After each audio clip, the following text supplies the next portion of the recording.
di antara segala suku bangsa. Haleluya. Mari kita berikan puji kepada Tuhan.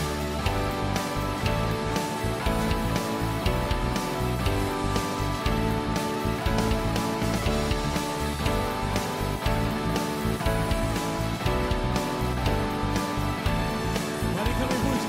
Kami puji dengan riang di Kau Allah yang besar. Bagai bunga terima siang, hati kami pun mekar. Kabut dosa dan derita, kebimbangan telah lenyap.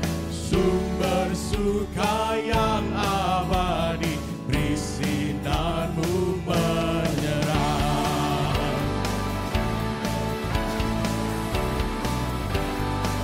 Tuhan yang memberi pengampunan, Kau mengampuni, Kau limpahkan rahmat-Mu, sumber air hidup riang, lautan kasih dan restu.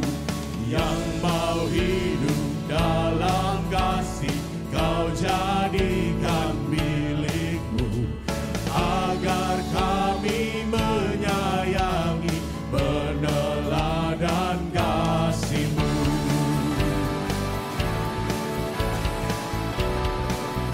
Let's we sing, you bring us joy, joy, joy.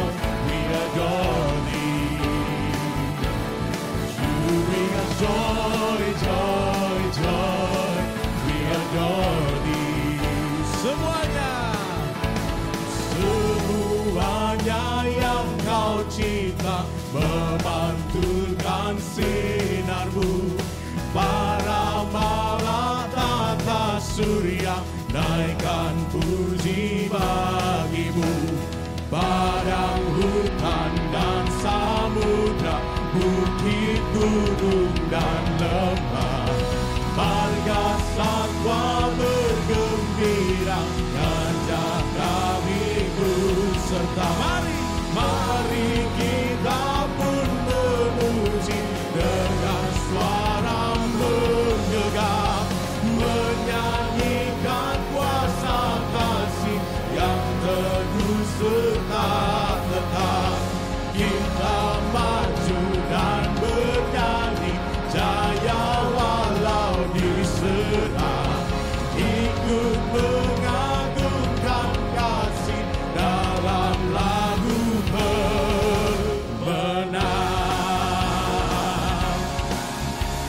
Oh, you bring us joy, you bring us joy, joy, joy. We adore You, you bring us joy, you bring us joy, joy, joy. We adore Thee, we adore Thee, we adore Thee, we adore Thee, we adore Thee, we adore Thee, we adore Thee. Bersorak-sorai bagi nama Tuhan. Bapak-Ibu sekalian dipersilakan untuk duduk.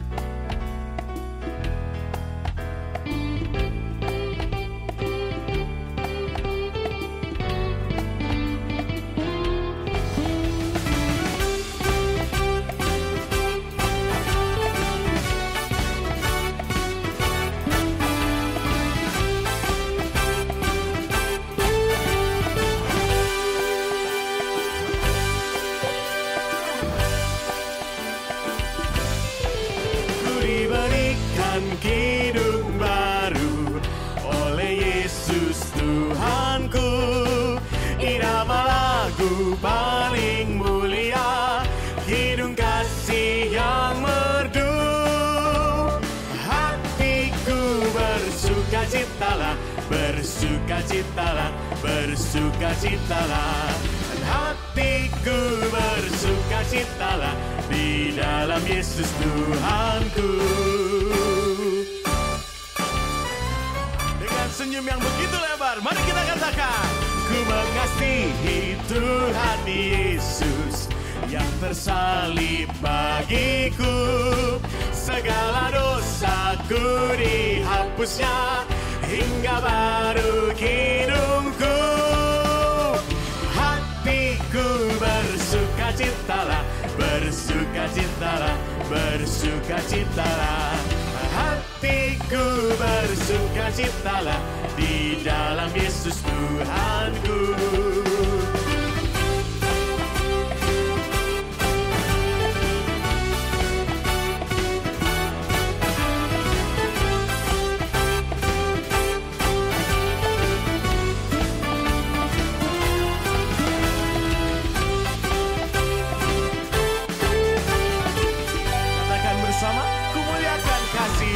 Kumuliakan kasih Yesus dalam lagu yang merdu.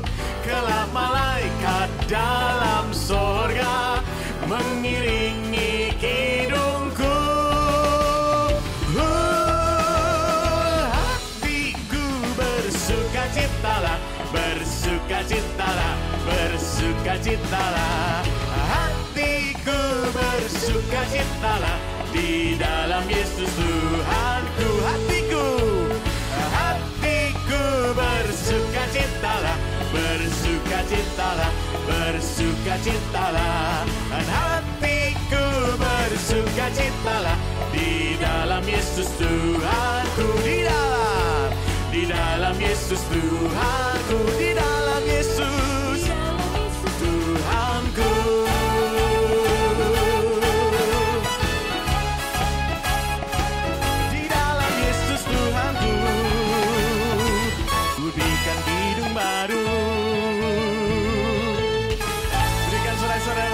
Tuhan. Haleluya.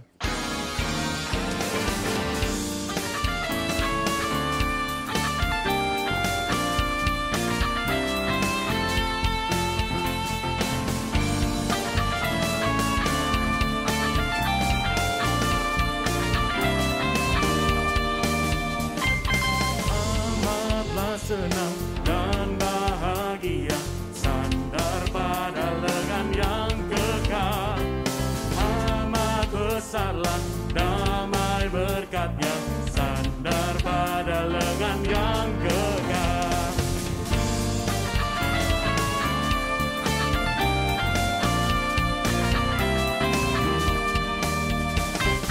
Sungguhlah indah jalan musafir, sandar pada lengan yang kekal. Terang dan cerah langkah jalanku, sandar pada lengan yang kekal. Sandar, sandar, aman tiada bahaya. Sandar, sandar, sandar pada lengan yang kekal.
Tuhan.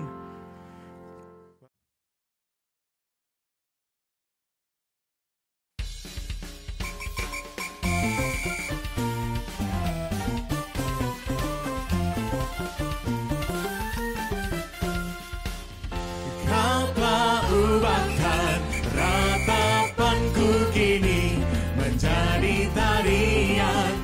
Ku kan bersuka nyanyikan kidung pujian. Kau telah ubahkan ratapanku kini menjadi tarian. Ku kan bersuka nyanyikan kidung pujian.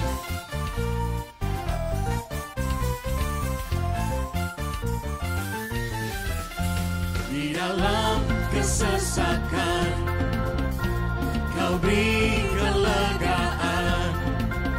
Di dalam kesedihan Kau beri penghiburan. Kasih-Mu telah melenyapkan segala kegelapan. Fajar pagi pun mereka, membawa damai dan sukacita. Kau telah ubahkan ratapanku kini menjadi tarian. Ku kan bersuka nyanyikan kidung pujian. Sekali lagi. Kau telah ubahkan ratapanku kini menjadi tarian.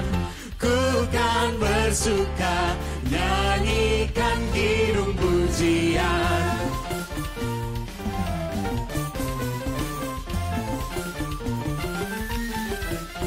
Di dalam kesesakan Dia yang beri kelegaan. Kau beri kelegaan. Di dalam kesedihan Dia beri penghiburan. Kau beri penghiburan. Kasih-Mu telah melenyapkan segala kegelapan. Fajar pagi pun mereka, membawa damai dan sukacita. Katakan, Kau telah ubahkan ratapanku kini menjadi tarian. Ku kan bersuka nyanyikan kidung pujian. Kau telah ubahkan ratapanku kini menjadi tarian. Ku kan bersuka nyanyikan kidung pujian.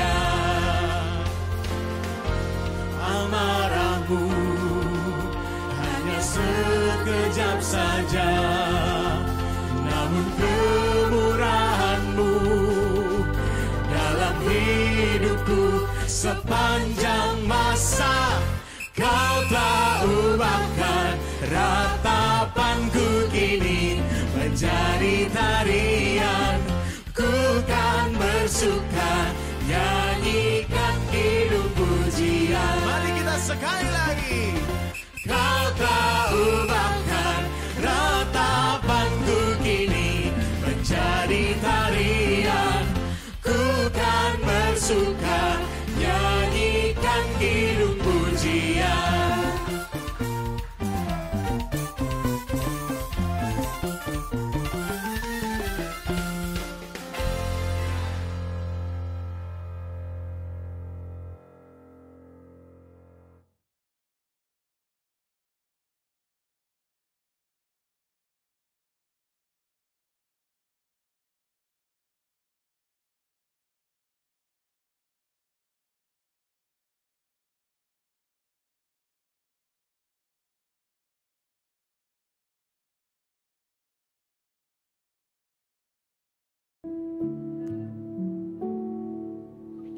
Shalom saudara-saudara yang dikasihi Tuhan, dimanapun Anda berada, marilah kita bersama-sama mengucapkan syukur dan memiliki sebuah kerinduan untuk senantiasa memuji dan menyembah Dia.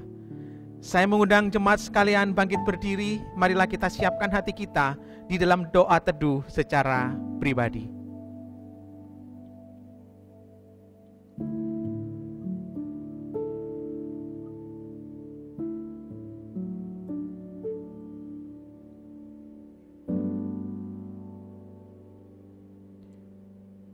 Jemaat Tuhan, marilah kita menghampiri undangan Allah Tritunggal yang memanggil kita untuk menyembah Dia dengan sebuah keyakinan bahwa pertolongan kita ialah datang dari Allah pencipta langit dan bumi.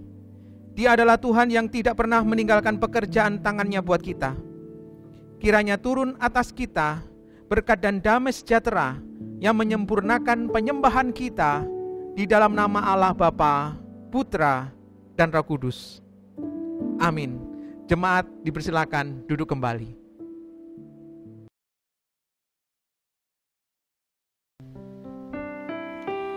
Shalom saudara-saudara yang terkasih. Tawarikh 16 ayat 34 berkata, bersyukurlah kepada Tuhan sebab Ia baik, bahwasannya untuk selama-lamanya kasih setianya. Saya mengundang setiap kita, mari meresponi kasih Tuhan. Naikkan setiap pujian pengagungan kepada Tuhan dengan segenap hatimu.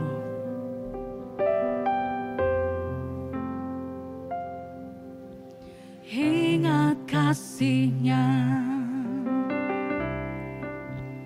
ingat kebaikan-Nya,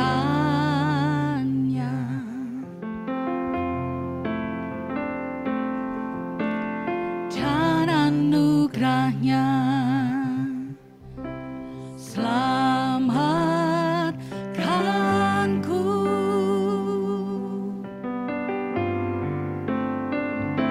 sebab kasih-Nya setinggi langit, kasih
dipersilakan berdoa secara pribadi.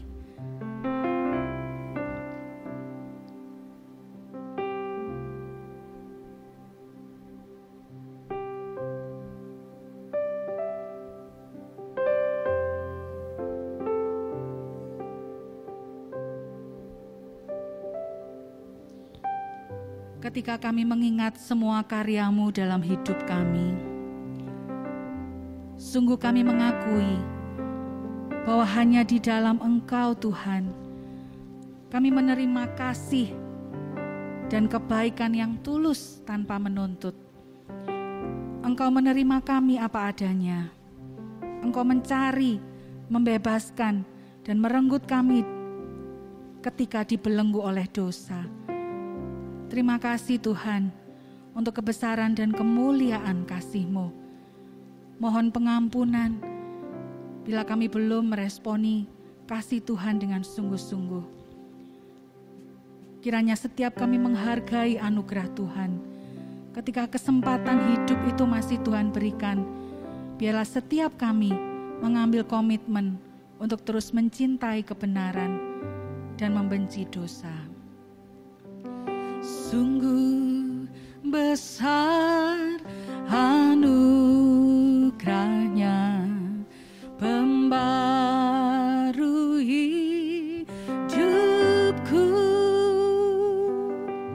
ku hilang pun tak bercela, olehnya ku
Roma 5:1-2 berkata, sebab itu kita yang dibenarkan karena iman, kita hidup dalam damai sejahtera dengan Allah oleh karena Tuhan kita Yesus Kristus.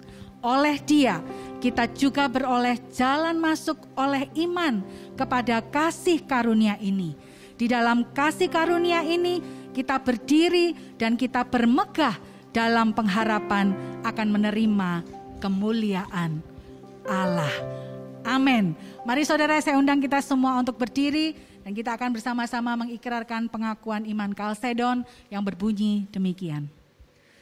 Maka kami semua mengikuti Bapa-Bapa Kudus dengan suara bulat mengajar manusia untuk mengaku anak yang satu dan yang sama, Tuhan kita Yesus Kristus, sempurna dalam keilahian dan juga sempurna dalam kemanusiaan, sungguh-sungguh Allah dan sungguh-sungguh manusia, dengan jiwa yang bisa berpikir dan tubuh. Menurut keilahiannya mempunyai hakikat yang sama dengan Sang Bapa, dan menurut kemanusiaannya mempunyai hakikat yang sama dengan kita. Dalam segala hal sama seperti kita, tetapi tanpa dosa. Menurut keilahiannya diperanakan sebelum segala zaman dari Bapa, dan menurut kemanusiaannya dilahirkan dari Maria, sang perawan, Bunda Allah dalam hari-hari akhir ini. Ia adalah Kristus, Anak, Tuhan yang satu dan yang sama, satu-satunya yang diperanakan, mempunyai keberadaan dalam dua hakikat, tanpa percampuran, tanpa perubahan, tanpa perpecahan, tanpa perpisahan.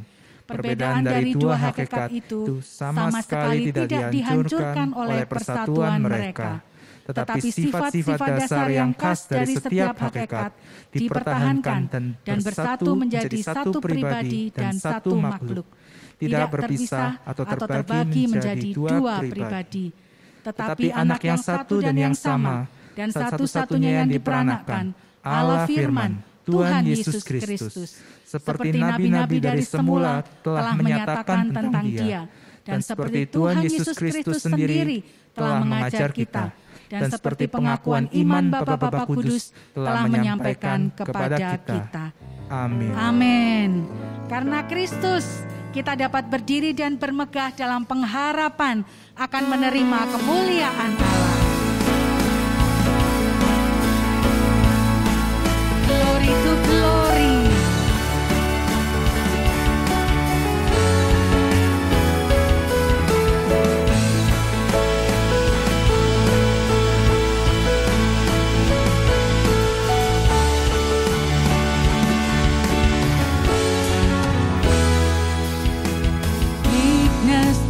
Majesty, in humbleness you came down and rescued me.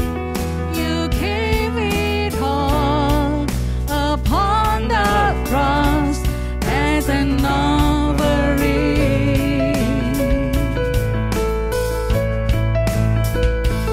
You traded your life for me. In righteousness you so free, and now my soul will worship you as an offering. We come into your presence now in awe, casting all our crowns at your feet. How wonderful the things you have done, forever you will reign. Glorious, be lifted up from glory to glory to glory. We offer up the praises that you deserve. You're taking us from glory to glory to glory. Our last will stand before you. Shout your word, you're glorious.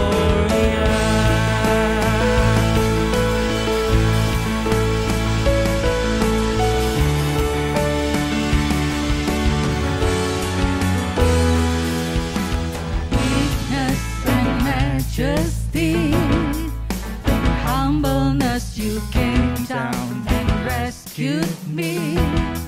You gave it all upon the cross as an offering.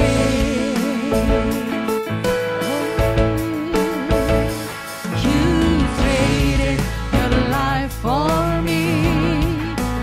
Righteousness you poured out, your love so free. And now my soul will worship you as an offering. We come into your presence now and now, casting all our crowns at your feet. How wonderful the things that you have done, forever you will reign. Glorious, we lift it up from glory to glory to glory. We offer up the praises that you deserve. You're changing us from glory to glory to glory. Our lives will shine before you and shout your word. You're glorious.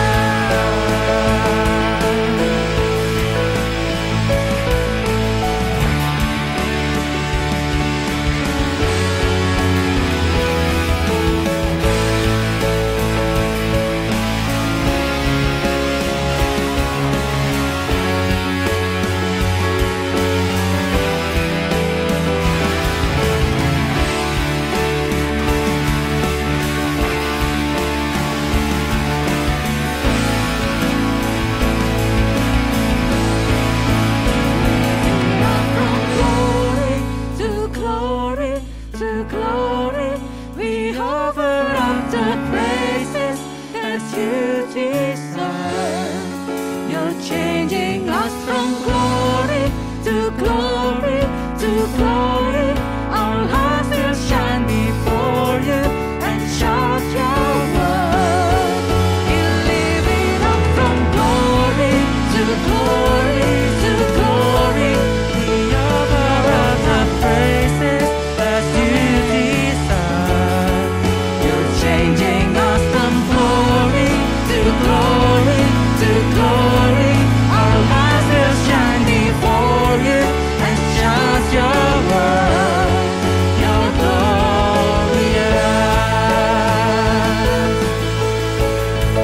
You're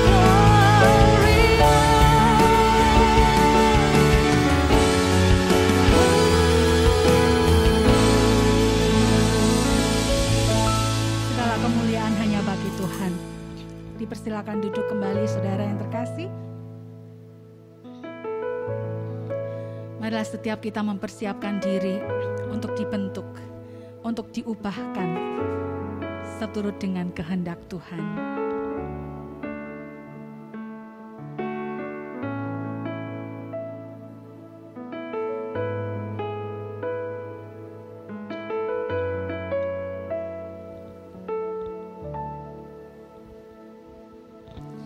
Anugerahmu kepadaku tak pernah berubah. Perbuatanmu terlukiskan di dalam hatiku. Tercengangku dibuatmu, ku kagum padamu. Tak ada hal di hidupku yang luput darimu. Kau indah, kau mulia, tiada sepertimu. Ku ingin hidupku menyenangkanmu. Kau terawal dan terakhir, mencipta segalanya. Seluruh bintang pun bersinar oleh ucapanmu.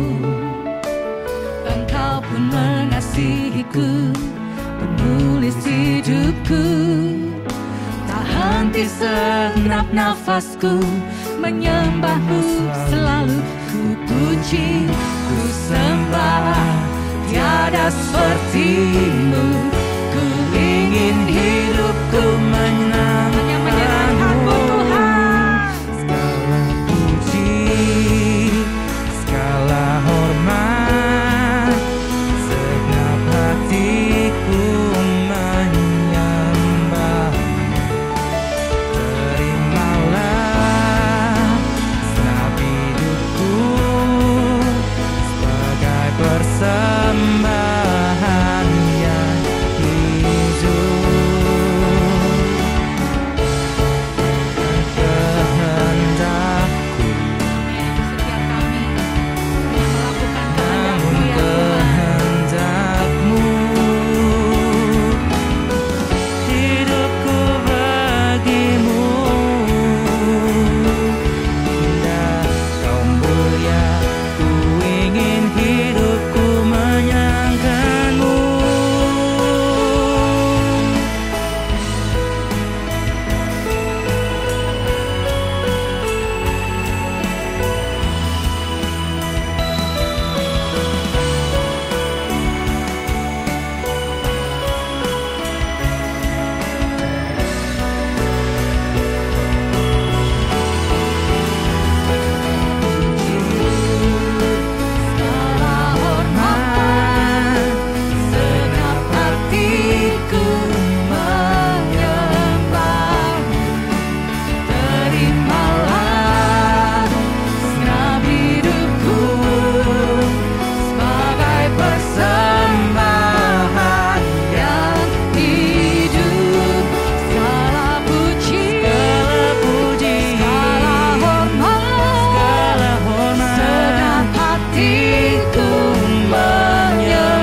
menyembahmu. Terimalah segenap hidupku sebagai persembahan yang hidup. Mari kita berdoa bersama-sama. Bapa di surga, terima kasih Tuhan memberi kami kesempatan sekali lagi untuk beribadah bersama-sama. Walaupun harus kami lakukan secara online, tapi kami bersyukur Tuhan mengundang kami terus untuk beribadah, mengingat siapa Engkau. Engkau adalah pencipta, Engkau adalah penebus dan pemelihara hidup kami. Dan kami bersyukur kami bisa merayakan kebaikan-Mu, kasih setia-Mu di dalam hidup kami. Sebentar kami akan mendengarkan firman-Mu, kami mau menenangkan hati kami, meneduhkan pikiran kami, supaya kami bisa mendengarkan suara-Mu dengan lebih jelas. Kami berdoa kiranya Roh-Mu yang kudus bekerja untuk setiap kami ya Tuhan, supaya kami mengalami perjumpaan pribadi dengan Engkau melalui firman-Mu. Terima kasih, kiranya nama-Mu dimuliakan dan hati-Mu disenangkan. Kiranya Injil Yesus Kristus yang benar dan menyelamatkan diberitakan sejelas-jelasnya di antara kami. Terima kasih, sampaikan isi hati-Mu, kami siap untuk mendengar di dalam nama Tuhan Yesus Kristus. Amin, amin, amin. Nah Bapak Ibu Saudara sekalian, kita baru saja meninggalkan bulan Februari, yaitu bulan keluarga di gereja kita, Reform Exodus Community. Dan kita akan melanjutkan tema khotbah tahun ini, 2021, yaitu tentang togetherness, what we value and do. Dan sepertinya pergeseran dari Februari ke Maret atau dari bulan keluarga ke tema tahunan kita tidak terlalu masalah. Karena selama bulan Februari kita banyak bicara tentang kasih dan sekarang pun kita masih berbicara tentang kasih. Nah hari ini kita akan berbicara bahwa kasih itu bukan sekadar perkataan. Kasih bukan sekadar perkataan. Nah saya yakin bahwa setiap kita itu pasti menginginkan cinta. Dan kita juga mungkin hampir setiap kita akan setuju bahwa cinta adalah kebutuhan utama di dalam hidup kita. Mungkin ada di antara kita yang siap untuk berkata tidak ada yang lebih penting di dalam hidup kita selain cinta. Tapi ironisnya kalau kita mau jujur, banyak orang tidak paham tentang apa itu cinta. Kalau orang disuruh mendefinisikan cinta seperti apa, tampaknya tidak semua orang akan berhasil melakukannya. Maka kita bisa melihat dengan gampang beberapa orang salah pikir tentang cinta. Kalau saudara tanya orang apa sih sebetulnya cinta itu, mungkin ada yang tidak bisa memberikan definisi, tapi mungkin bisa memberikan perumpamaan saja. Tapi kita tahu perumpamaan tidak pernah sempurna. Mungkin ada orang kalau ditanya cinta itu seperti apa sih? Mungkin ada yang menjawab cinta itu seperti ketombe di kepala gitu kan, susah hilangnya. Mau diapain?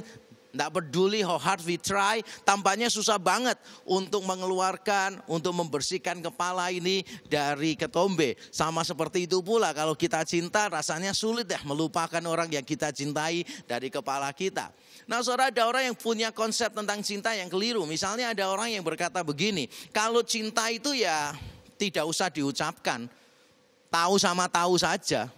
Cinta itu kan yang penting bukan perkataan. Wah, lalu dikasih tambahan. Kalau begitu nggak perlu diucapkan. Yang penting tahu sama tahu saja. Makanya banyak anak muda PDKT dengan prinsip tahu sama tahu, tidak usah bicara gitu. Nggak tahunya, saudara, diambil orang lebih dulu di tikungan. Ternyata ada orang lain yang masuk dan mengambil. Dan dia tampaknya kecewa sekali. Dia marah kepada pasangannya dia. Kenapa? Kok kamu mau sama dia? Nah ceweknya beritahu ya karena kamu tidak nembak-nembak, kamu tidak jelas. Aku bingung dengan sinyalmu dan dengan perkataanmu. Gak ada perkataan tapi ada sinyal. Nah dia memberikan sinyal, memberikan perkataan. Ya sudah, aku ambil dengan dia saja. Nah ada orang lain lagi yang punya konsep tentang cinta yang salah. Ada yang berkata bahwa cinta itu artinya memberi. Memberi apa? Ya memberi apa saja. Pokoknya pasangan kita minta apa saja ya kita kasih. Apakah benar cinta seperti itu? Dan kalau kita masih mau melanjutkan banyak contoh, maka kita sebetulnya setuju kok. Bahwa banyak orang sebetulnya tidak paham tentang cinta. Karena itu kita perlu belajar sekali lagi, apa sih kasih itu? Apa sih cinta yang sebenarnya itu? Tapi sebelum kita membaca teksnya, saya akan memberitahu misalnya bentuk-bentuk kesalahan ketika orang memikirkan tentang cinta, misalnya nih ada orang yang bersikap munafik atau kalau dalam istilah yang lebih akrab di telinga kita adalah istilah penggombalan. Penggombalan itu apa? Berarti orangnya ngomong gitu, berkata-kata tapi tidak melakukan. Itu kemunafikan. Bilang cinta tapi tidak membuktikan bahwa dia cinta. Tapi ada juga orang yang manipulatif. Dia omong, dia melakukan, tetapi dengan maksud yang buruk. Dengan maksud untuk menguasai orang itu, take advantage dari orang tersebut. Itu namanya manipulasi, bukan cinta. Jadi tidak peduli dia seberapa romantis dia mengucapkan, dan tidak peduli seberapa heboh dia mengungkapkan cintanya. Tapi kalau motivasi dalam hatinya itu hanya untuk kepentingan dia dan mengontrol orang lain, maka itu disebut sebagai manipulasi. Ada juga orang yang punya pikiran bahwa bucin, wah sekarang ini istilah ini keren banget kan ya, orang bilang bucin. Kalau bucin itu apa sih? Bucin itu mungkin kalau kita pikirkan begini, mungkin perasaan cinta, belum tentu cinta ya. Perasaan cinta tapi tanpa kontrol dan tanpa kebenaran. Tanpa bisa mengontrol, tanpa bisa membedakan mana yang benar, mana yang salah, mana yang wajar, mana yang tidak wajar. Orang-orang yang bucin seringkali itu membuat jengkel orang-orang di sekitarnya dia begitu. Menganggap bahwa ini orang kenapa ya IP-nya saja itu tinggi 3,9. Begitu jatuh cinta tiba-tiba jadi orang yang bodoh luar biasa. Orang yang kelihatannya wah punya pengaruh yang gede luar biasa di organisasi begitu, badannya kekar. Begitu jatuh cinta itu seperti orang yang kehilangan kontrol dan kehilangan kebenaran. Atau juga ada orang yang mungkin pernah mendengar istilah romantisme picisan. Romantisme tapi ya itu rendahan begitu. Orang-orang yang terjebak pada romantisme picisan, mungkin dia mengungkapkan cintanya, bahkan mungkin dia bukan sekedar mengatakannya, tapi juga mengungkapkan dengan cara yang paling luar biasa romantis. Mengajak makan malam lah, outdoor romantic dinner dan sebagainya. Tapi kalau cuma sebatas romantisme picisan, itu berarti cinta tapi tanpa komitmen. Cinta tanpa respect. Hanya mau ya mesra-mesraan saja. Tapi kalau ditanya komitmen jangka panjang seperti apa, biasanya jawabannya jalani dulu sajalah. Nanti kalau ke depan kita cocok ya kita melangkah lebih serius. Ya tapi kalau belum mau memberikan komitmen, mengapa sudah melakukan hal-hal yang romantis berlebihan? Berarti itu tidak respect terhadap tubuh pasangan. Tidak respect terhadap kesucian masing-masing anggota di sana. Nah saudara, ada banyak bentuk cinta yang salah. Karena itu kita sekali lagi perlu belajar dari Alkitab. Apa sih cinta yang sebenarnya itu? Kita akan belajar bahwa cinta itu bukan sekadar perkataan. Dan saya mengajak kita semua untuk membaca Alkitab di dalam 1 Yohanes pasal 3 ayat 16 sampai 18. 1 Yohanes 3 ayat 16 sampai 18. Ayat kita cukup pendek hari ini. Saya akan membacakan untuk kita semua. Bapak Ibu Saudara bisa mengikuti di dalam hati. Kita membaca bersama-sama. Demikianlah kita ketahui kasih Kristus, yaitu bahwa ia telah menyerahkan nyawanya untuk kita. Jadi kita pun wajib menyerahkan nyawa kita untuk saudara-saudara kita. Barang siapa mempunyai harta duniawi dan melihat saudaranya menderita kekurangan, tetapi menutup pintu hatinya terhadap saudaranya itu, bagaimanakah kasih Allah dapat tetap di dalam dirinya?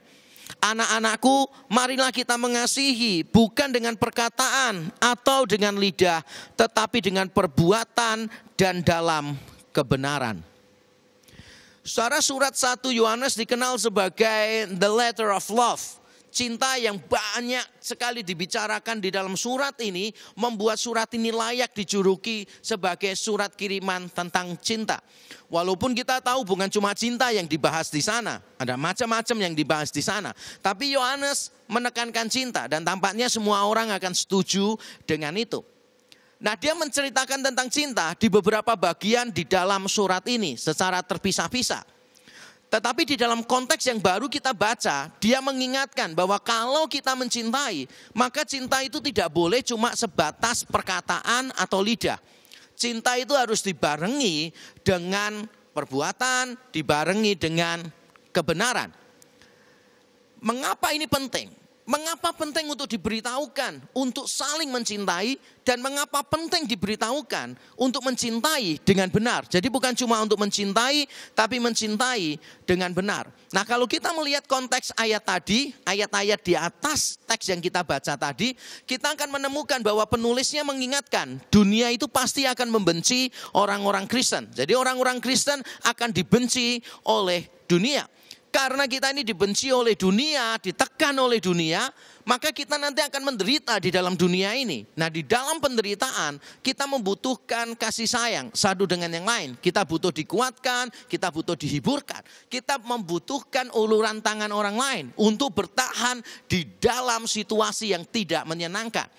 Nah, tapi ada tantangan lain. Itu kan tantangan dari luar. Dunia membenci kita. Tetapi juga ada tantangan dari dalam sendiri, yaitu bahaya dendam. Makanya di ayat di atasnya, Yohanes penulis surat ini perlu mengingatkan, berhati-hatilah supaya kita sebagai saudara tidak saling mendendam. Sebab siapa yang mendendam, yang membenci saudaranya, dia adalah orang-orang yang belum hidup di dalam terang, belum berada di dalam kehidupan yang kekal. Dia adalah pembunuh sesamanya. Jadi ada kalanya memang ketika kita kumpul bersama-sama di dalam sebuah komunitas yang akrab, yang erat, maka kita harus siap dengan semua gesekan yang ada. Banyak orang berpikir kalau melihat sebuah komunitas yang erat dari luar, kalau kita melihat dari luar, kita mungkin berpikir, wow, how beautiful that community is. Kita mungkin berpikir, waduh luar biasa kalau aku bisa ada di dalam komunitas yang indah itu, luar biasa. Tapi kita tidak pernah tahu bahwa untuk menciptakan komunitas yang semacam itu, seringkali harus melalui berbagai macam gesekan, berbagai macam pertikaian dan sebagainya, yang akhirnya mendewasakan masing-masing orang. Orang yang ada di luar tidak pernah tahu ada berapa banyak air mata yang sudah ditumpahkan untuk memiliki relasi yang semacam itu. Ada berapa banyak keputusasaan yang harus dijalani untuk memiliki komunitas yang semacam itu. Tapi orang dari luar akan merasa begitu. Tapi begitu kita masuk, kita akan tahu sering terjadi gesekan, sering terjadi salah paham satu dengan yang lain. Dan tidak tertutup kemungkinan di tengah situasi seperti itu dendam bisa muncul. Karena gesekannya terus menerus. Ingat khotbah saya minggu yang lalu. Dendam itu muncul karena gesekan yang terus menerus. Tidak selalu tajam sekali terjadi. Tapi tidak tajam pun, tapi kalau terus menerus itu sudah cukup untuk menciptakan dendam di dalam hati kita masing-masing. Maka di tengah situasi seperti inilah penulis surat 1 Yohanes mengingatkan. Kamu harus mencintai, harus saling mengasihi, tetapi tidak berhenti sampai di situ. Tapi mengasihi secara benar. Bukan cuma mengasihi, tapi mengasihi secara benar. Dan kita tadi bersama-sama membaca 3 ayat kita sudah baca tadi. Saya ingin memulainya dari yang paling belakang. Karena yang paling belakang itu sebetulnya adalah intinya, apa yang mau disampaikan. Lalu ayat di atasnya, 2 ayat di atasnya itu penjelasan dari apa yang akan disampaikan di situ. Nah, saya mau menyampaikan begini, bahwa sebetulnya 3 ayat yang kita baca tadi mau memberitahukan kita sebuah kebenaran yang luar biasa penting. Yang seharusnya kita pahami. Karena ini benar-benar akan memberikan pemahaman yang benar tentang cinta itu sebetulnya apa. Kasih sayang itu sebetulnya apa. Banyak orang merasa menyayangi, tapi sebetulnya mereka menyayangi dengan cara yang salah. Karena itu kita perlu tahu inti dari bagian tadi apa. Nah, inti bagian tadi itu begini saudara. Cinta sejati ditandai oleh perbuatan dan kebenaran. Ayat yang ke-18 saya bacakan. Cinta sejati ditandai oleh perbuatan dan kebenaran, ayat 18. Anak-anakku, marilah kita mengasihi. Bukan dengan perkataan atau dengan lidah, tetapi dengan perbuatan dan dalam kebenaran. Marilah kita mengasihi bukan dengan perkataan atau dengan lidah, tetapi dengan perbuatan dan dalam kebenaran. Berarti cinta itu bukan cuma masalah perkataan, tapi masalah perbuatan dan kebenaran. Tapi sebelum kita salah paham, saya perlu mengantisipasi lebih dahulu. Penulis surat 1 Yohanes bukan mengatakan kata-kata yang romantis tidak penting. Bukan itu poinnya dia. Dia tidak sedang mengajarkan cinta itu dipendam saja, tidak perlu diungkapkan dengan kata-kata. Saya yakin bukan itu maksudnya. Karena kalau kita melihat, Yesus juga mengungkapkan kasihnya kok kepada murid-muridnya. Sama seperti Bapa mengasihi aku mengasihi kamu, demikianlah kamu mengasihi orang lain. Diucapkan. Dan di banyak catatan Alkitab, memang cinta itu diungkapkan. Jadi kita tidak boleh alergi terhadap hal-hal yang sifatnya romantis. Soalnya beberapa orang itu merasa begini, percuma romantis akhirnya cerai. Yang penting itu setia, walaupun tidak romantis tapi setia. Nah kemudian sama-sama ekstrim nih. Yang sini mengatakan yang penting itu romantis. Kalau nggak ada romantismenya itu pernikahan nggak seru. Yang sini bilang romantisme percuma kalau nggak ada kesetiaan. Nah yang di sini berkata lebih baik tidak usah romantis, tetapi setia. Wah, saling membenarkan diri. Menurut saya keliru. Yohanes tidak sedang mengajarkan, sekali lagi ya, dia tidak sedang melarang kita untuk menggunakan kata-kata yang romantis. Nggak apa-apa lah. Gunakan kata-kata romantis. Cowok-cowok di sini, suami-suami di sini yang tidak romantis berusahalah untuk sedikit romantis. Karena sebetulnya perempuan-perempuan itu kalau diperlakukan dengan romantis, mereka tuh sudah senang kok saudara. Jadi modal kita nggak seberapa besar begitu kan ya. Jadi kalau misalnya nih perempuan itu kita ajak makan gitu kan. Wah, ajak makan romantic dinner gitu kan. Biasanya perempuan tuh seneng kalau diomongin sesuatu. Biasanya seneng. Nah ada satu pasangan itu makan bersama-sama di restoran yang mahal gitu. Lalu yang wanitanya bilang begini kepada yang pria, tolong dong kok ngomong sesuatu yang membuat hatiku tuh kayak waduh kayak bergoncang gitu loh kok gitu. Tolong ngomong kok gitu kan ya. Wah si cowoknya ini bingung, dia kan gak romantis, dia mau ngomong apa nih.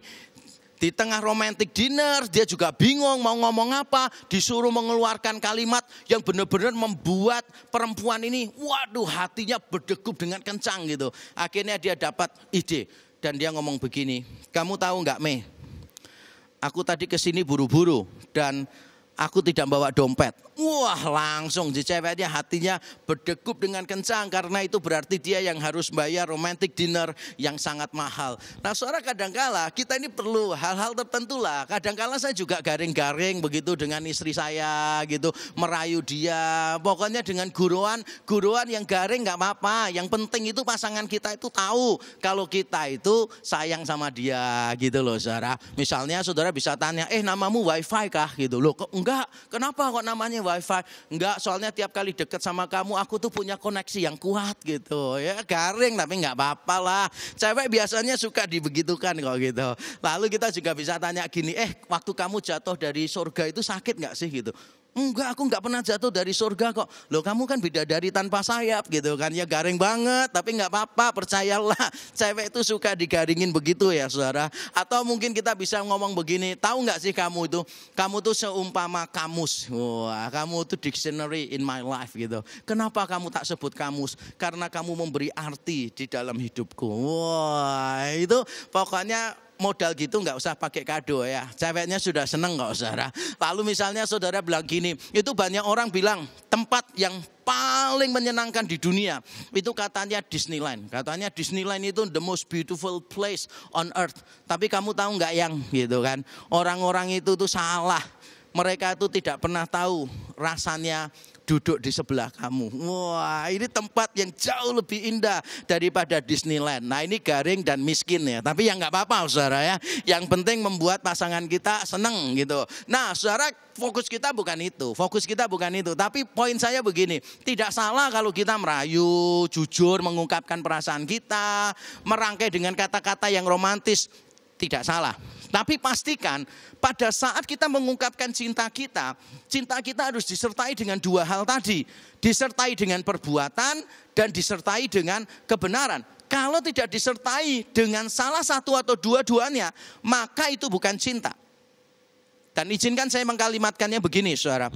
Tanpa perbuatan, cinta hanyalah sugesti perasaan. Tanpa perbuatan, cinta hanyalah sugesti perasaan. Tanpa kebenaran, cinta hanyalah penipuan perasaan. Jadi kalau saudara itu cuma bisa ngomong cinta, memberikan puisi, bahasa-bahasa yang romantis, guruan-guruan yang menyenangkan hati, tapi tidak ada wujudnya, saudara tidak menghargai dia, saudara tidak mau berkomitmen dengan dia, saudara tidak mau berkorban untuk dia, saudara tidak mau mengambil resiko untuk dia, dan seterusnya, maka itu hanya sugesti perasaan saja. Itu hanya seperti seorang yang ahli hipnotis yang mencoba untuk menenangkan hati orang lain, tapi belum tentu menyelesaikan persoalannya dia. Tetapi kalau saudara misalnya mengatakan itu, tapi ternyata tanpa kebenaran. Jadi saudara mengatakan cinta, tapi sebetulnya saudara tidak cinta sama sekali. Maka saudara sedang menipu perasaan orang tadi. Sekali lagi, cinta yang sejati selalu ada dua hal. Yang satu adalah perbuatan, yang satu adalah kebenaran. Atau nanti kita akan melihat cinta sejati adalah cinta yang benar dan cinta yang nyata. Cinta yang benar karena sesuai dengan kebenaran, sesuai dengan kenyataan, dan cinta yang nyata karena bukan cuma berhenti di kata-kata, tetapi kita wujudkan di dalam tindakan yang nyata. Dan mari sekarang kita akan melihat cinta yang benar. Ini adalah karakteristik pertama, cinta yang sejati. Cinta yang sejati karakteristiknya adalah cinta yang benar. Mari kita membaca ayat yang ke-16, saudara. Ayat yang ke-16 dikatakan demikian. Demikianlah kita ketahui kasih Kristus, yaitu bahwa ia telah menyerahkan nyawanya untuk kita. Jadi kita pun wajib menyerahkan nyawa kita untuk saudara-saudara kita. Saudara, ini adalah kebenaran. Mengapa saya katakan ini kebenaran? Karena Yohanes berbicara tentang sesuatu yang kita tahu.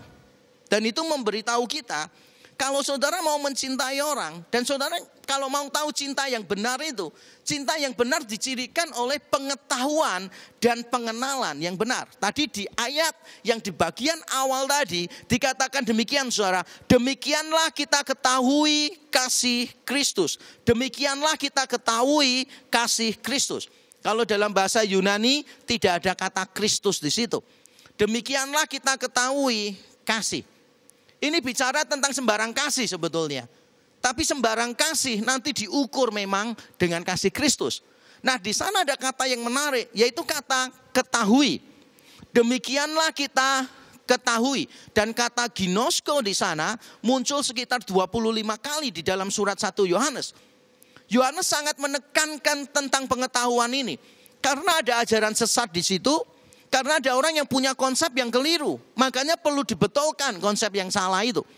Pengetahuan sangat penting dalam sebuah relasi. Jangan cuma main perasaan. Banyak orang itu cuma main perasaan saja. Saya heran dengan orang-orang. Saya tidak anti ya, tapi saya heran. Boleh dong heran ya, saya tidak anti. Tapi saya heran dengan orang-orang itu yang bisa jatuh cinta tanpa mengenal secara langsung. Baru kenalan lewat medsos begitu, bisa jatuh cinta gitu. Lewat aplikasi begitu bisa langsung jatuh cinta. Saya bingung kenapa bisa langsung jatuh cinta? Saudara membuktikan dari mana bahwa orang itu misalnya jenis kelaminnya beda dengan saudara. Karena beberapa kali terjadi orang lewat medsos, lewat aplikasi tertentu, kontak-kontakan tapi nggak pernah mau video call, tidak bisa langsung lihat wajahnya orangnya. Cuma mengandalkan foto saja. Ternyata setelah ketemu kopi darat, kaget setengah mati. Ternyata tidak seindah warna aslinya, saudara. Begitu dilihat wajah aslinya, kaget setengah mati, mau pingsan panggil ambulan. Ada juga yang sudah akhirnya ketemu, memutuskan untuk segera menikah, ternyata jenis kelaminnya sama. Lah ini kan masalah. Makanya kita harus berani menahan diri. Kalau kita tidak kenal orang itu, tapi kita sudah mengatakan aku jatuh cinta, maka itu bukan jatuh cinta. Itu bukan jatuh cinta. Itu bukan jatuh cinta. Itu namanya terlena. Kita harus mengenal orang itu dengan baik. Makanya di sini Yohanes mengajarkan kita ketahui. Demikianlah kita ketahui tentang kasih. Jadi saudara harus tahu ini. Cinta yang benar ditandai dengan pengetahuan dan pengenalan. Tapi bukan cuma itu. Cinta yang benar itu juga harus memiliki standar objektif yang mutlak. Harus memiliki standar. Di dalam ayat 16 bagian selanjutnya dikatakan demikian, saya bacakan untuk kita. Demikianlah kita ketahui kasih, yaitu perhatikan ya, bahwa ia telah menyerahkan nyawanya untuk kita. Bahwa ia telah menyerahkan nyawanya untuk kita. Bagaimana kita bisa tahu cinta yang benar? Harus ada standarnya. Makanya Yohanes bukan cuma mengatakan kamu tahu cinta itu seperti apa. Kamu merasa cinta itu seperti apa. Bukan. Tapi dia memberikan patokan di sana. Kamu tahu cinta itu apa. Yaitu dengan memberikan standar absolut yang mutlak. Yaitu Injil. Kalau kita mau melihat cinta yang sejati. Saudara lihat di atas kayu salib. Disitulah cinta yang sejati. Saudara, dunia ini menawarkan banyak sekali konsep tentang cinta, tentang kasih.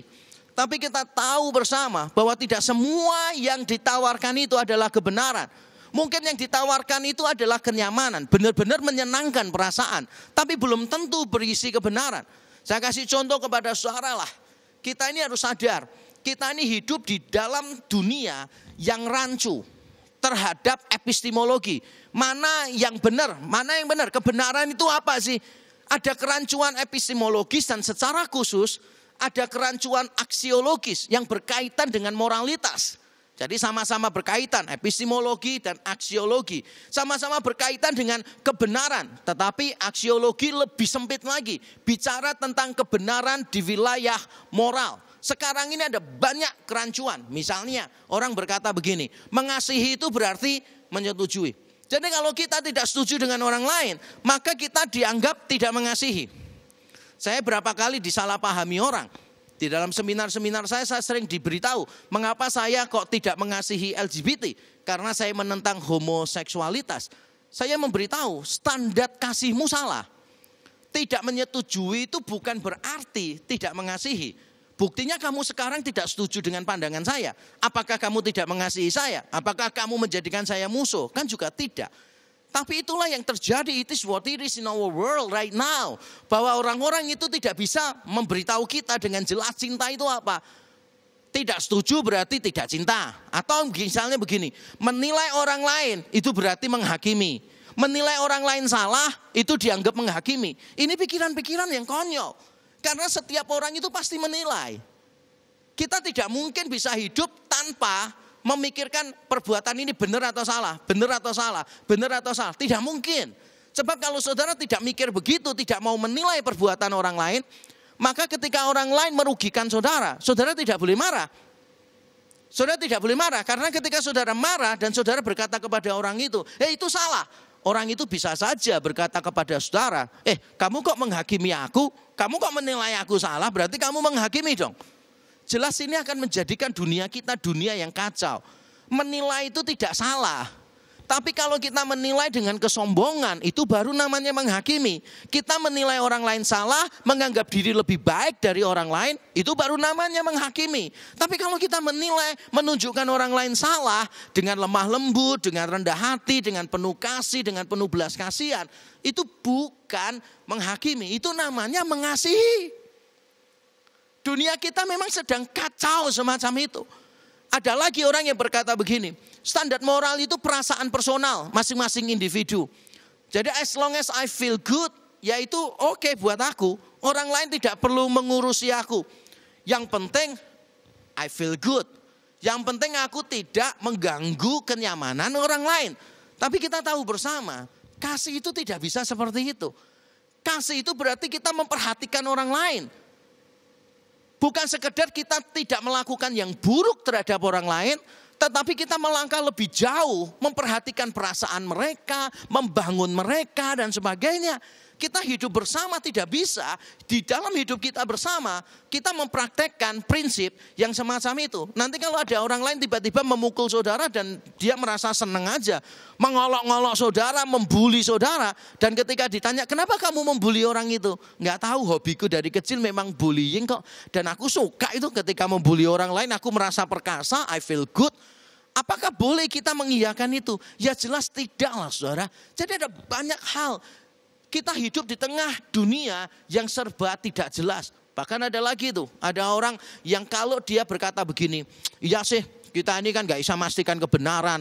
Jadi lebih baik skeptis lah, lebih baik agnostik lah. Dalam segala sesuatu kita ini jangan merasa pasti, agnostik, skeptis. Itu dianggapnya paling hebat gitu. Dianggapnya bijaksana, di dalam segala hal pakai proses begitu. Tapi anehnya ketika ditanya apakah kamu yakin dengan pandanganmu? orang-orang ini merasa yakin gitu loh saudara. Aneh kan? Jadi dia melarang orang lain sok yakin. Mereka bersikap agnostik, skeptis. Tapi ketika ditanya mereka yakin dengan sikap skeptis dan agnostismenya mereka ini yang paling benar, yang paling bijaksana. Kan aneh sih. Harusnya kalau kamu agnostik, kamu skeptis ya terhadap segala sesuatu. Termasuk terhadap pandanganmu sendiri. Jangan sampai kamu skeptis terhadap pandangannya orang, kritis terhadap pandangannya orang. Tapi kamu tidak skeptis dan tidak kritis terhadap pandanganmu sendiri. Kita hidup di tengah zaman yang tidak ada standar mutlak. Makanya kita harus selalu kembali kepada Injil. Kalau saudara mau mengukur apakah pasanganmu mengasihi kamu atau tidak, ukurannya adalah apakah pasanganmu mencerminkan Injil di dalam relasi dengan kamu. Itu penting sekali. Paulus saja berkata begitu di Efesus pasal 5. Hei suami, kasihilah istrimu seperti Kristus mengasihi jemaat. Jadi ada standarnya, dan standar sebagai orang Kristen adalah Injil. Jadi kalau cuma menerima apa adanya itu bukan Injil, itu separuh Injil. Kristus datang bukan cuma menerima kita apa adanya, tapi mengubah kita menjadi sama seperti Dia. Jadi kalau ada pasangan saudara, pacar ini misalnya kalian masih muda, ada pacar saudara yang maunya itu terus pacaran tapi nggak mau mengubah diri. Diomongin itu nggak mau berubah, selalu perkataannya ya sudahlah terima aku apa adanya dan sebagainya. Itu separuh Injil, itu bukan cinta yang benar. Kalau ada orang berpasangan gitu jatuh cinta tapi terus berbuat zina, kontak fisiknya berlebihan dan sebagainya, itu bukan jatuh cinta, itu namanya jatuh ke dalam dosa. Dan itu tidak sesuai dengan Injil. Maka kita perlu tahu tuh, cinta yang benar itu memiliki standar. Nah cinta yang benar itu juga melibatkan tanggung jawab yang besar. Di ayat yang ke-16 saya bacakan sekali lagi untuk kita. Di bagian akhir ayat 16 dikatakan demikian. Jadi kita pun wajib, opheilo dalam bahasa Yunani, menyerahkan nyawa kita untuk saudara-saudara kita. Saudara, setelah Yohanes mengatakan kita tahu tentang kasih, harus tahu, harus ada kebenaran di situ. Dan dia setelah memberikan standar kebenaran, standar cinta yang benar adalah Injil Yesus Kristus. Kristus mati untuk orang berdosa, maka lalu dia menarik sebuah konsekuensi dari sana. Yaitu dia memberikan tanggung jawab yang besar. Jadi kita pun wajib menyerahkan nyawa kita untuk saudara-saudara kita. Kata wajib di sana dalam bahasa Yunani itu seringkali dipakai untuk hutang. Jadi ketika Kristus mati untuk kita, mengasihi saya dan saudara, memang dia tidak mengasihi kita sebagai hutang. Jangan salah. Kristus itu tidak sedang hitung-hitungan dengan kita. Aku mati ya, tapi ini hutang loh ya, kamu harus bayar kepadaku. Tidak. Kristus tahu kita tidak mungkin bisa membayar. Saya sudah jelaskan itu di dalam beberapa khotbah sebelumnya. Kristus ketika berkorban bagi kita, dia bukan sedang memberikan hutang. Tetapi ketika dia mengasihi kita begitu rupa, maka itu membawa kewajiban bagi kita, yaitu mengasihi orang lain. Mengasihi orang lain, kita berhutang untuk mengasihi orang lain. Sama seperti orang tua, ketika diberi anak-anak, diberi anak oleh Allah, itu pemberian dari Allah. Tetapi pemberian itu mengandung kewajiban, yaitu kita harus merawat mereka dengan baik, memperkenalkan Injil sejak kecil, memberi teladan yang baik kepada anak-anak kita. Nah sama seperti itu pula kasih yang Allah berikan kepada kita. Ketika Kristus mati di atas kayu salib bagi kita, maka itu membawa kewajiban bagi kita, tanggung jawab yang besar. Dan itulah yang dikatakan oleh Yesus. Misalnya kalau saudara membaca Injil Yohanes, penulis yang sama ini dengan surat 1 Yohanes, saudara akan menemukan beberapa kali Yesus mengatakan, aku mengasihi kamu, karena itu kamu harus saling mengasihi. Tidak ada kasih yang lebih daripada seorang sahabat yang memberikan nyawanya bagi saudara-saudaranya. Karena itu kamu pun harus melakukan hal yang sama. Saudara, ketika kita dikasihi oleh Yesus itu bukan cuma sebuah pemberian, tapi itu juga mencakup sebuah kewajiban. Bukan berarti sekali lagi Kristus hitung-hitungan dengan kita, bukan. Tetapi pemberian yang besar menuntut tanggung jawab yang besar. Kalau saudara itu diberi sesuatu yang besar, dipercayakan sesuatu yang besar, maka ada tanggung jawab yang besar. Saudara diberi barang yang sangat mahal misalnya oleh seseorang, maka saudara punya tanggung jawab yang besar untuk merawat barang itu. Semakin besar pemberian yang diberikan, semakin besar tanggung jawab yang melekat pada pemberian itu. Apakah kita setuju bahwa Kristus sudah mengasihi kita dengan luar biasa? Dia mengasihi kita mati-matian sampai benar-benar mati di atas kayu salib. Dan itu membawa kewajiban bagi kita. Kasih yang benar itu mencakup tanggung jawab yang besar. Kalau kita cuma bilang mengasihi tapi kita tidak melakukan tanggung jawab kita, ya percuma saja. Mungkin saudara bertanya tanggung jawab kita apa? Alkitab sudah jelas tuh, misalnya 1 Korintus 13, kasih itu apa? Kasih itu lemah lembut, kasih itu sabar, tidak pemarah, tidak sombong dan sebagainya. Itu semua di dalam bahasa Yunani bentuknya kata kerja. Itu kewajiban yang harus kita lakukan. Kalau kita mengasihi orang lain, berarti ada sesuatu yang harus kita lakukan memang. Cinta sejati ditandai dengan cinta yang benar. Cinta disertai dengan kebenaran. Yang kedua saudara, cinta sejati itu berarti cinta yang nyata. Ayat yang ke-17 saya bacakan. Barang siapa mempunyai harta duniawi dan melihat saudaranya menderita kekurangan, tetapi menutup pintu hatinya terhadap saudaranya itu, bagaimanakah kasih Allah dapat tetap di dalam dirinya? Saudara, kelihatan ketika kita membaca ayat yang ke-16 kita cukup kaget. Waduh, mengasihi harus memberikan nyawa bagi saudara-saudara kita. Mungkin kita berkata, mana bisa? Dan beberapa orang bukan cuma heran, mana bisa? Beberapa orang bersuka cita. Wah, ini perintahnya salah nih. Gak mungkin lah kita bisa memberikan nyawa kita kepada saudara-saudara kita. Jadi gak peduli kita melakukan apapun, tetap gak bisa melakukan. Daripada nggak bisa melakukan 1-2, lebih baik dilanggar semuanya. Ada beberapa orang kan punya konsep semacam itu kan. Sudah tahu negara kita ini korup sistemnya gitu kan. Nggak semua tempat ya. Di beberapa tempat ada, harus diakui masih ada pungli, masih ada korupsi, ngurus izin untuk bersih 100% itu susahnya setengah mati misalnya. Itu pengalaman beberapa orang. Walaupun saya tahu ada beberapa pejabat yang bersih, kita bersyukur, kita doakan Indonesia semakin hari semakin jauh dari korupsi. Tapi kita tahulah saudara, kita hidup di tengah dunia, bahkan bukan cuma negara, dunia yang tidak sempurna. Korupsi, pungli terjadi di semua negara. Nah saudara, ada beberapa orang yang berkata begini, ya karena kita tinggal di tempat yang kotor, ya sudah ngapain kita menjaga kebersihan. Ya udah kotorin sekalian aja, buat apa kita susah-susah menjaga integritas. Toh akhirnya kita nggak bisa menjaga 100% kok. Ini adalah orang-orang yang tidak mencintai kebenaran. Kalau kita tahu tempat kita itu kotor, kita akan mengupayakan supaya kita sebisa mungkin tidak terlalu kotor. Itu yang harus kita lakukan saudara. Ketika misalnya saya berjalan di lumpur, saya pakai celana panjang, saya tahu pasti akan kotor. Tapi apakah dengan begitu saya akan berjalan sembarangan? Jelas tidak. Saya akan menggulung celana panjang saya misalnya, saya akan berjalan mencari tempat yang tidak terlalu kotor, tidak terlalu berlumpur. Itu yang kita lakukan. Nah mungkin ada beberapa orang yang mengatakan, mengasihi sampai mati, memberikan nyawa. Enggak mungkin, lebih baik enggak usah dilakukan sekali. Nah sekarang Yohanes menantang kita. Oke, sekarang skenarionya itu tidak harus mati bagi orang lain. Skenarionya adalah melihat orang lain mengalami kebutuhan dan hampir mati mungkin. Bagaimana kita merespon itu? Kalau kita melihat saudara kita berada di dalam kekurangan dan kita menutup hati kita, Yohanes mengatakan bagaimana bisa kamu mengatakan kamu memiliki kasih? Bagaimana kamu bisa mengatakan kasih Allah ada di dalam diri kamu? Nah saudara, dengarkan kalimat saya baik-baik. Ketika kita memiliki kemampuan dan kesempatan, kita tidak memiliki pilihan selain memberikan pertolongan. Ketika kita memiliki kemampuan dan kesempatan, kita tidak memiliki pilihan selain memberikan pertolongan. Orang yang sedang dibicarakan Yohanes di sini adalah orang yang memiliki kemampuan.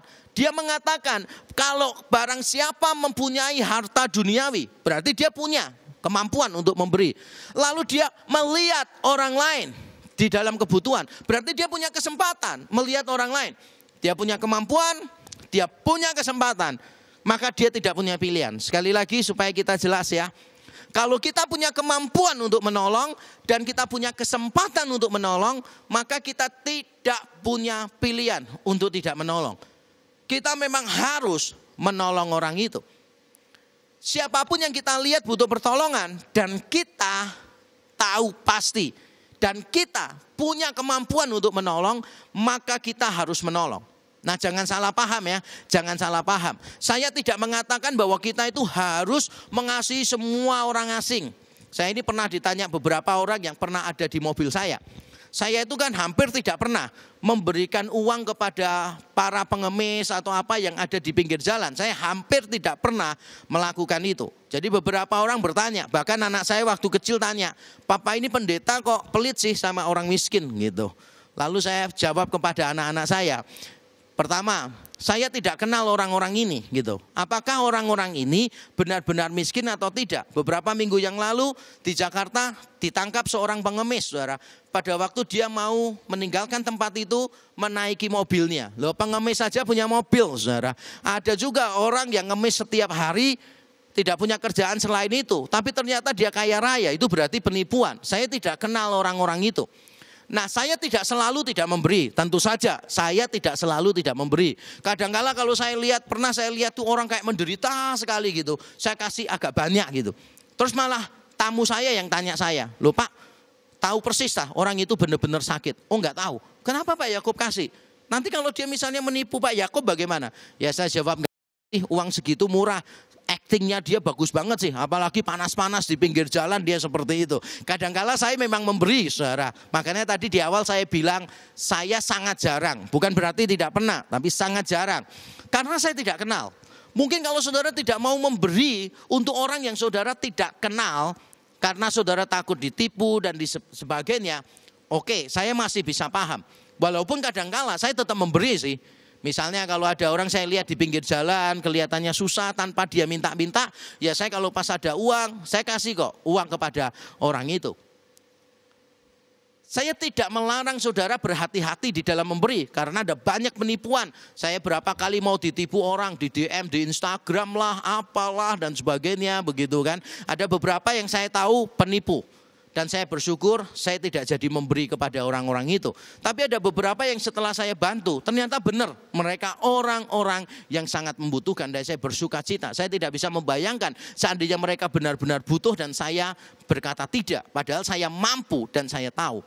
Nah saudara, begini maksud saya, tidak semua orang asing perlu ditolong. Memang benar, itu hak kita masing-masing lah. Saya sih mendorongnya kalau memang saudara bisa menolong, why not? Walaupun pada akhirnya saudara ditipu dan sebagainya. Tapi kalau memang saudara benar-benar merasa bahwa uang itu lebih penting di tangan mereka daripada tangan saudara, yang saudara berikan terbilang kecil lah bagi saudara, ya enggak masalah sih saudara berbuat baik kepada banyak orang. Tapi lebih baik lagi kalau saudara memberinya secara strategis. Saudara tahu kepada siapa saudara memberi, itu lebih baik. Saudara tahu dengan pasti melalui siapa saudara memberi. Jangan asal memberi. Karena kita tahu kalau kita salah memberi, pemberian kita bisa dimanipulasi dan kita tidak mengembangkan orang itu. Justru kita menghina orang itu, menganggap orang itu nggak bisa apa-apa, ya sudah kita kasih duit terus saja. Padahal sebetulnya orang itu kalau didorong, diberi kesempatan, diberi pertolongan yang berbeda, dia bisa menjadi orang yang lebih sukses dari sekarang.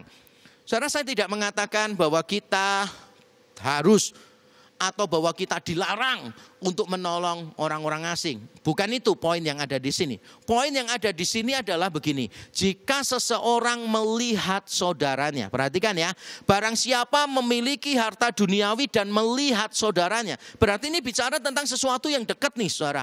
Saudaranya dan melihat ini, melihat bukan cuma mendengar, melihat.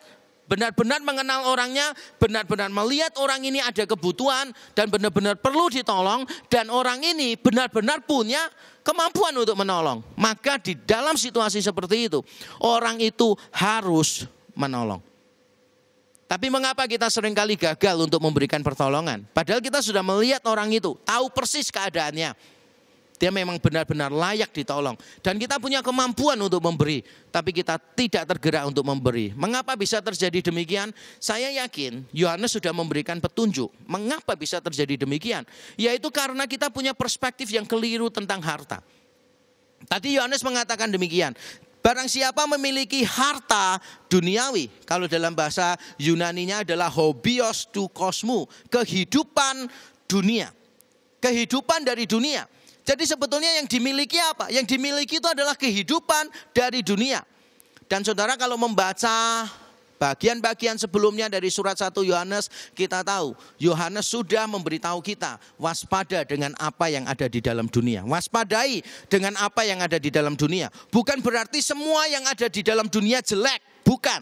Tapi semua yang ada di dalam dunia yang sementara ini bisa berpotensi untuk membawa kita kepada dosa, kepada kejahatan.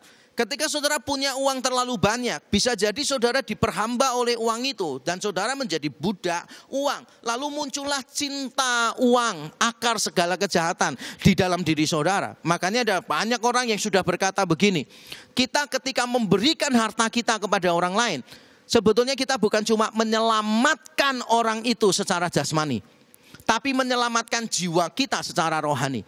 Karena dengan belajar memberi, berkorban, melepaskan harta duniawi kita, maka kita dilatih untuk tidak menjadi hamba uang. Yesus berkata, di mana hartamu berada, di situ hatimu berada. Makanya pemberian kita kepada orang lain itu adalah sebuah latihan rohani yang baik untuk kita. Tinggal perspektif kita aja yang diubah, bahwa yang kita miliki ini sementara. Kenapa kita tidak menggunakannya untuk hal-hal yang bernilai kekal, untuk menolong orang lain, untuk mendukung pelayanan, terutama di pedalaman, pelayanan-pelayanan yang sedang menderita kekurangan, yang saudara tahu punya dampak yang besar dan sebagainya. Mengapa saudara tidak menggunakan itu? Itu penghalang, salah satu penghalang yang membuat orang tidak bisa memberi walaupun dia punya kemampuan dan kesempatan, yaitu perspektifnya tentang harta keliru. Tapi juga ada sih penghalang lain, yaitu orang itu benar-benar tidak punya belas kasihan. Yohanes tadi mengatakan demikian, jika ada seorang yang memiliki harta duniawi melihat saudaranya dalam kebutuhan tapi menutup hatinya. Beberapa versi bahasa Inggris memakai kata hati, tapi sebetulnya kata Yunani yang dipakai di situ bukan kata hati, bukan kardia, kata yang umum, tapi kata splanchna.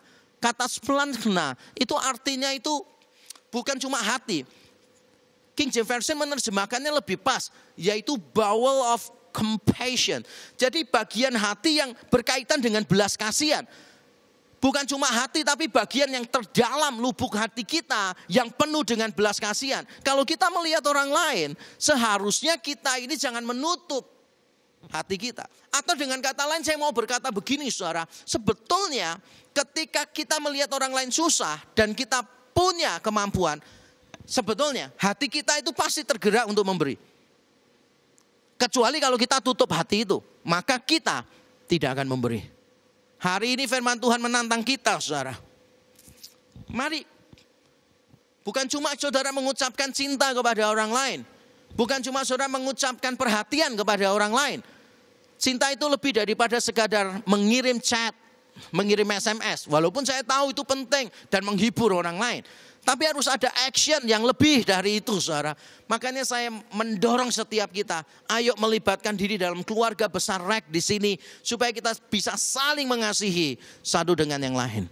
Dan saya ingin menutup khotbah saya dengan sebuah kutipan dari seorang yang bernama John Newton. Saudara mungkin tidak kenal siapa John Newton, tapi kalau saya misalnya menyenandungkan lagunya da da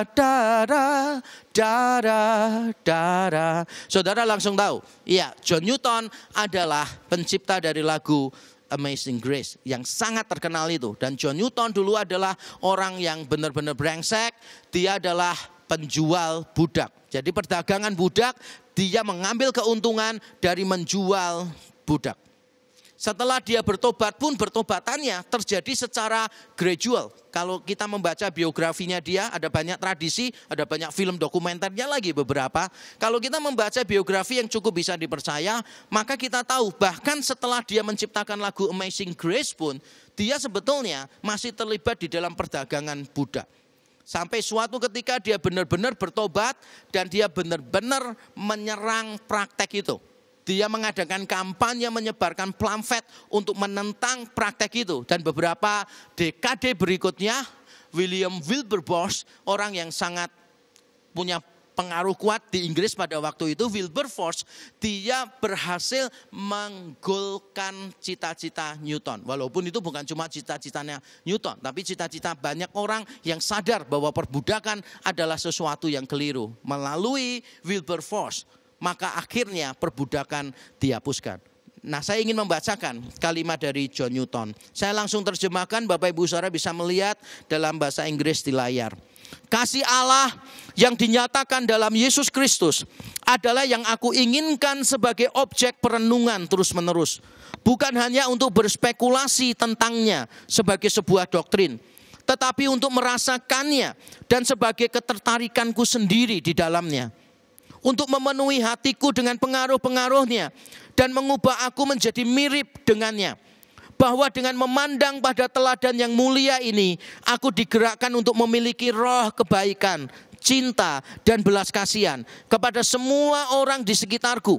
Bahwa kasihku terutama terpaku pada Dia yang sudah mengasihi aku, dan kemudian demi Dia diteruskan kepada anak-anaknya dan semua ciptaannya. Newton, orang yang dulu tidak peduli dengan martabat, dengan harkat manusia. Manusia hanya dipandang sebagai objek di dalam perdagangan yang tidak punya nilai sama sekali kecuali secara finansial.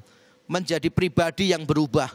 Dia tidak ingin bercerita tentang kasih Allah hanya sebagai sebuah doktrin, tapi dia ingin terhisap di dalam kasih itu, dan dia ingin mencerminkan kasih itu, membagikan kasih itu kepada orang-orang yang ada di sekelilingnya dia. Pertanyaan bagi kita adalah, siapkah kita membagi kasih kepada orang-orang yang kita lihat? Membagi kasih yang benar, membagi kasih yang nyata. Seperti Kristus sudah mengasihi kita dengan benar untuk membenarkan kita, tidak membiarkan kita di dalam dosa. Dan Dia mengasihi kita dengan nyata, bukan dengan perkataan saja, tapi dengan mati di atas kayu salib bagi kita. Kiranya saya dan saudara dimampukan untuk menjadi ambasador cinta dari Kristus untuk semua orang yang ada di dunia ini. Mari kita tunduk kepala, kita berdoa. Bapa di surga, terima kasih untuk firman-Mu. Ampuni kami, hamba-Mu yang menyampaikan dan umat-Mu yang mendengar. Kalau selama ini ya Tuhan, kami menjadi orang-orang yang kurang peduli dengan orang-orang lain yang Tuhan taruh di sekeliling kami. Tuhan sudah memberi kami kemampuan. Kami memiliki sesuatu untuk dibagikan. Tuhan sudah memberi kami kesempatan sehingga kami bisa tahu kepada siapa kami harus memberi. Tapi seringkali kami menutup hati kami ya Tuhan. Tuhan, kiranya Engkau menolong kami. Kiranya Engkau sendiri yang mengobrak-abrik hati kami dan menatanya kembali. Supaya kami tidak hanya pasif menunggu orang lain yang membutuhkan. Tapi kami dengan aktif memandang, mencari tahu siapa yang membutuhkan pertolongan dari kami. Sama seperti Kristus tidak menunggu di surga, tapi menjadi manusia dan mencari kami orang yang berdosa. Biarlah setiap kami jemaat Rek di sini, kami juga memberi diri kami ya Tuhan, secara aktif kami melibatkan diri dalam pelayanan diakonia di tempat ini, pelayanan misi di tempat-tempat lain, supaya kami benar-benar bisa belajar berbagi untuk orang-orang yang membutuhkan. Terima kasih. Di dalam Kristus Yesus Tuhan kami berdoa dan kami mengucap syukur. Amin. Tuhan memberkati kita.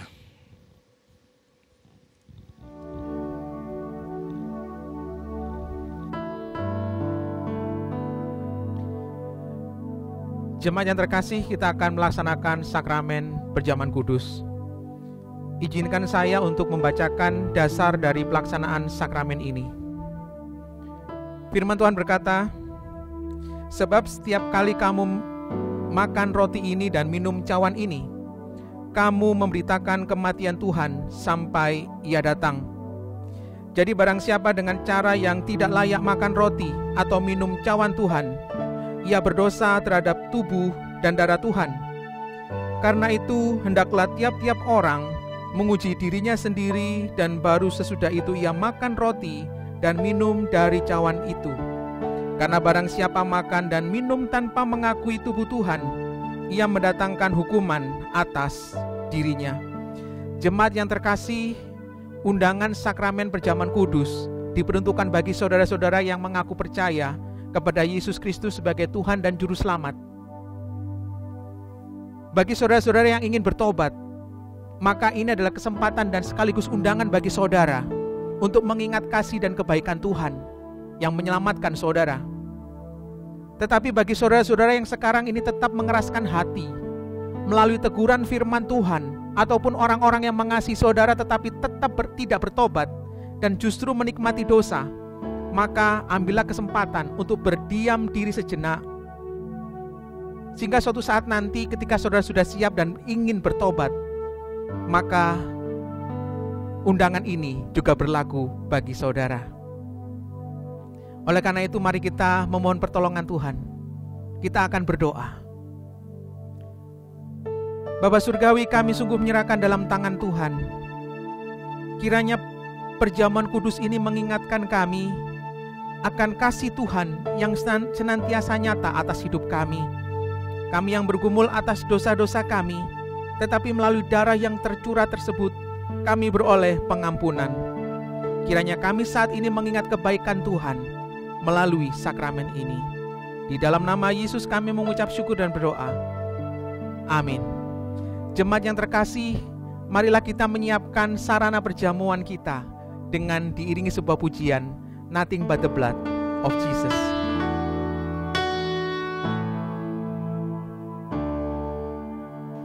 What can wash away my sin? Nothing but the blood of Jesus. What can make me whole again? Nothing but the blood of Jesus. Oh, precious is the flow that makes me white as snow. No other fount I know. Nothing but the blood of Jesus. Saya mengundang jemaat sekalian bangkit berdiri. Marilah kita mengambil roti kita. Dan ingatlah firman Tuhan yang berkata, pada malam sebelum Yesus ditangkap, Ia mengambil roti, mengucap syukur atasnya sambil memecah-mecahkan. Dia berkata, inilah tubuhku yang diserahkan bagi kamu, perbuatlah ini menjadi peringatan akan aku. Mari dengan iman, sukacita dan ucapan syukur, makan roti, simbol tubuh Tuhan yang diserahkan bagi keselamatan kita.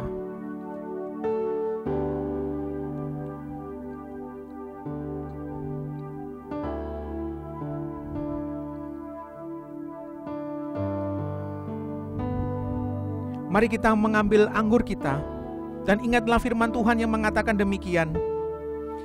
Demikian juga Ia mengambil cawan sesudah Ia makan, lalu berkata, cawan ini adalah perjanjian baru yang dimeteraikan oleh darahku. Perbuatlah ini setiap kali kamu meminumnya, menjadi peringatan akan aku. Mari dengan iman, sukacita dan ucapan syukur, minum anggur, simbol darah Tuhan yang menyucikan kita. Saya memberikan kesempatan kepada saudara, ambil waktu secara pribadi untuk berdoa. Boleh bersuara, boleh di dalam hati, ucapkan syukur atas keselamatan yang telah Tuhan beri.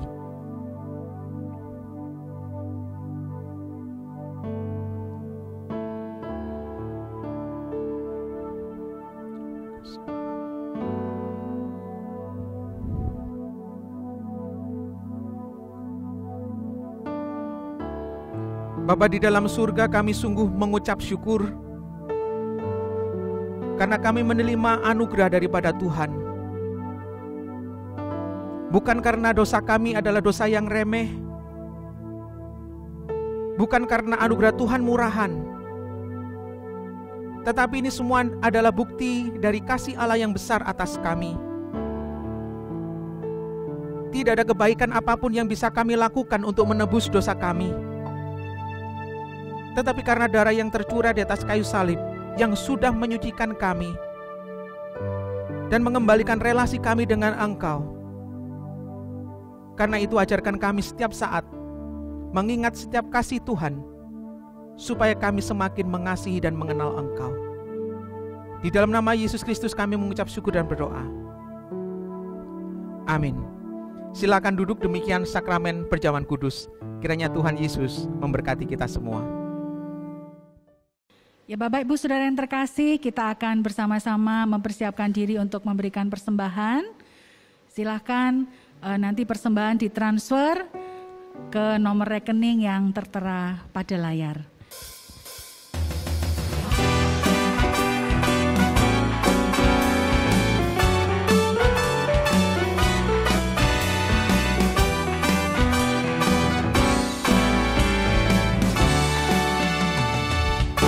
Kasih itu sabar, murah hati, lemah lembut, tak cemburu.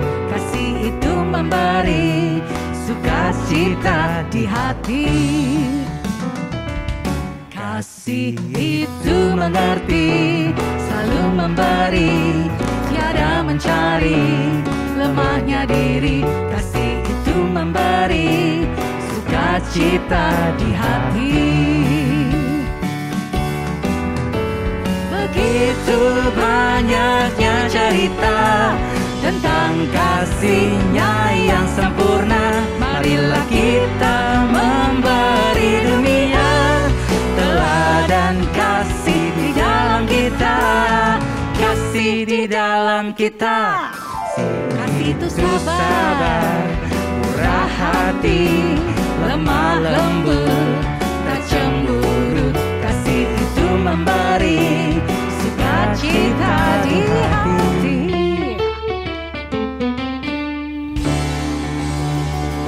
Mari kita membawa persembahan dan pokok doa kepada Tuhan.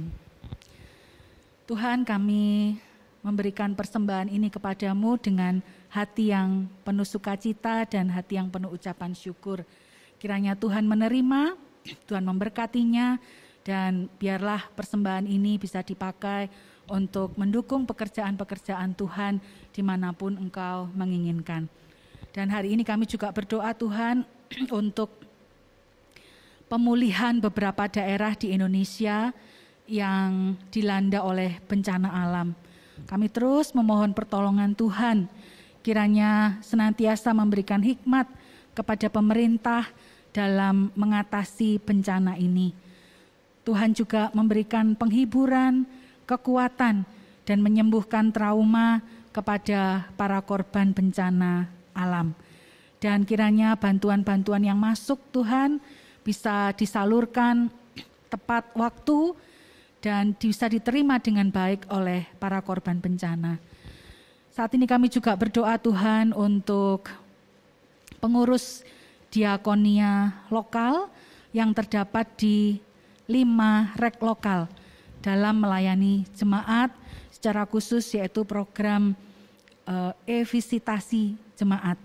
Kami terus memohon pertolongan Tuhan supaya para jemaat yang telah Engkau pilih dan Engkau tetapkan menjadi pengurus diakonia bisa melakukan tugasnya dengan hati yang penuh sukacita, dengan hati yang rindu untuk memberikan pelayanan dan juga perhatian kepada sesama jemaat. Dan yang terakhir Tuhan, kami terus berdoa untuk pembelajaran tatap muka yang sudah dilaksanakan di TK dan SD Exodus Sorong. Kemudian program-program siaran radio yang ada di Papua Barat, kami memohon juga kepada Engkau kiranya program-program yang disiapkan dan disiarkan boleh memberkati masyarakat di sana untuk bisa mengenal Tuhan juga secara pribadi. Terima kasih ya Tuhan. Ini seluruh doa kami naikkan di dalam nama Tuhan Yesus. Amin.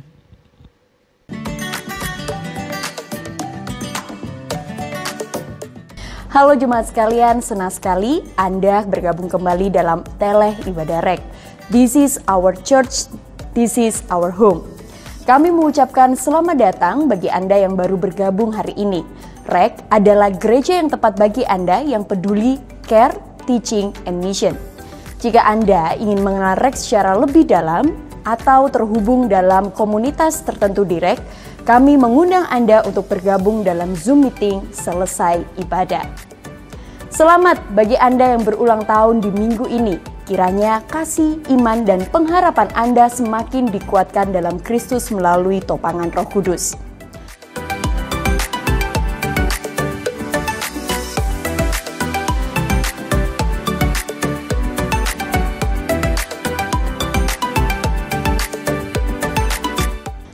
Mari saudara luangkan beberapa menit untuk mendoakan dan mengucapkan selamat kepada jemaat REK yang akan berulang tahun minggu depan. Nama-nama mereka adalah sebagai berikut.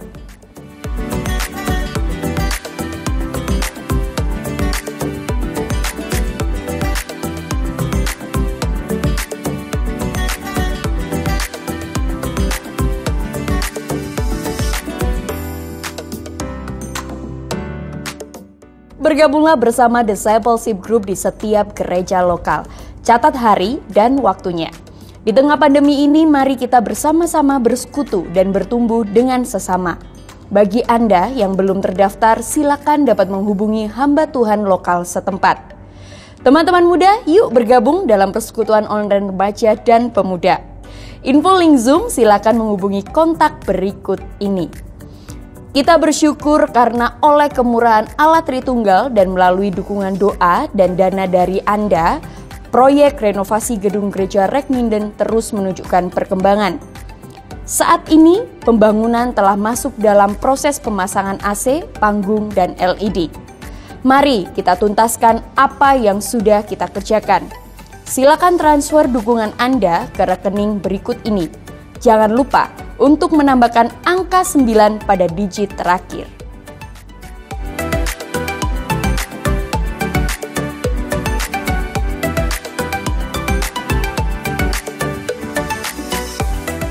Demikianlah informasi untuk minggu ini. Stay safe, stay healthy, God bless you. See you next week.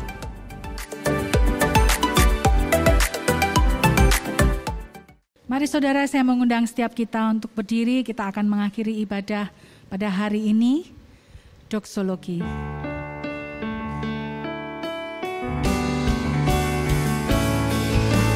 Puji Dia Allah Bapa, Putra Roh Kudus Tritunggal. Allah mulia berkuasa, puji Dia Raja segala raja. Jemaat yang dikasihi Tuhan, setelah kita diberkati oleh firman-Nya, marilah kita menjadi pelaku-pelaku firman dan terimalah berkat Tuhan. Kiranya Allah Bapa memberkati dan melindungi engkau dengan berkat jasmani maupun rohani. Dan kiranya Yesus Kristus menyinari engkau dengan wajah-Nya dan memberikan kasih karunia keselamatan surgawi.